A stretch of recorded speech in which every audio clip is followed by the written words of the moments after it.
Attention! Il arrive! Le vengeur masqué, le revanchard vénère, testostéroné, baraqué. Je veux ma vengeance. Mais dites-moi, le règlement de compte serait-il un truc de mec? Que nenni!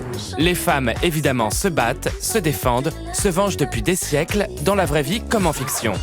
Et elles sont même plus fortiches que dans Kill Bill.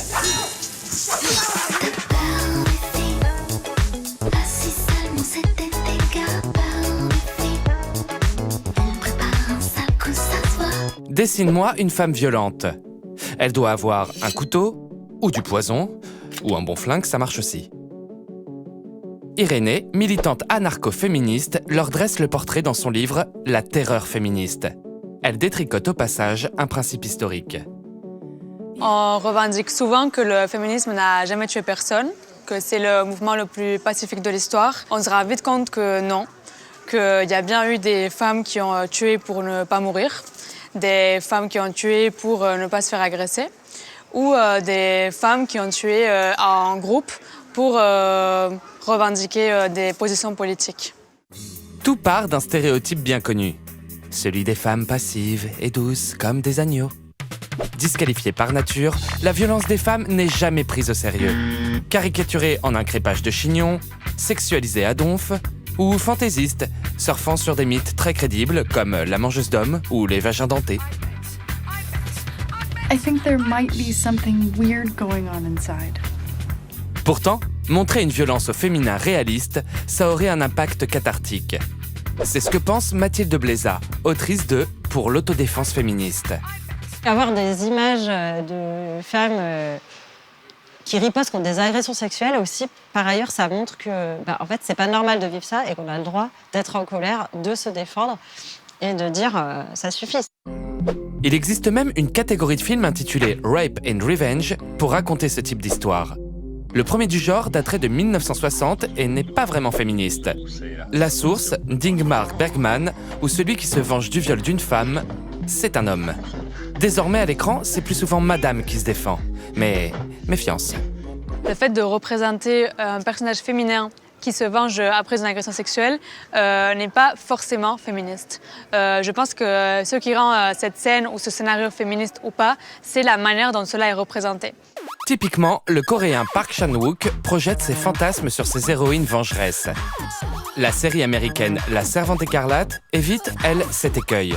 On vit les choses avec June, quitte à insister un peu trop sur toutes les horreurs subies. Mais je trouve qu'on voit la différence quand même dans les œuvres quand elles sont réalisées par des femmes ou par des féministes ou par des personnes qui réfléchissent à ça, que même quand elles mettent en scène des femmes qui se défendent, on ne voit pas forcément, on n'a pas un côté porn comme ça, voyeuriste, de détails sans fin de la violence qu'elles subissent. Violée, tabassée, enterrée vivante, Uma Thurman dans Kill Bill est en plein trauma porn. Ce regard masculin sur les récits de femmes, c'est le fameux male gaze, théorisé en 1975 par Laura Mulvey, critique de cinéma britannique. Si elle n'échappe pas au regard des réalisateurs masculins, le personnage de Lisbeth Salander permet de montrer une femme indépendante, brillante, glaciale, qui se venge de son violeur en lui tatouant le bide. Dans le cas de Lisbeth Salander, ce qui est très parlant, c'est que la violence dont elle fait usage, elle n'est jamais gratuite. Et historiquement, les ripostes féminines répondent à des oppressions. En 1789, c'est la faim qui motive la marche des émeutières menées par des Parisiennes jusqu'à faire trembler le roi à Versailles. Dans le Bénin du 19e, c'est la colonisation française qui fait prendre les armes aux Amazones du Dahomey. En peinture, la vengeance prend le visage de la peintre italienne Artemisia Gentileschi, violée puis humiliée, qui se représente sous les traits de Judith tuant Holoferne.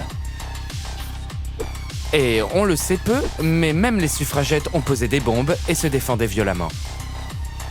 Elles ont rencontré une prof de Jiu-Jitsu et avec elle, elles se sont entraînées au Jiu-Jitsu et elles ont comme ça formé, façonné un mode d'autodéfense féministe pour se défendre elles-mêmes déjà. Progressivement, les féministes reviennent à cette question. Faut-il donc faire peur aux hommes ? Le jour où les hommes auront peur de se faire lacérer la bite à coups de cutter quand ils serrent une fille de force, ils sauront brusquement mieux contrôler leurs pulsions masculines. C'est donc ça, la recette magique pour faire tomber le patriarcat ? Ouais, ça, moi, j'en suis convaincue. Ça veut dire que s'ils avaient peur physiquement pour leur sécurité, pour leur intégrité physique, ils seraient beaucoup moins violents, même verbalement, même, je sais pas moi, les inégalités au travail, même des petits niveaux d'inégalité ou de violence ordinaires, on les subirait moins.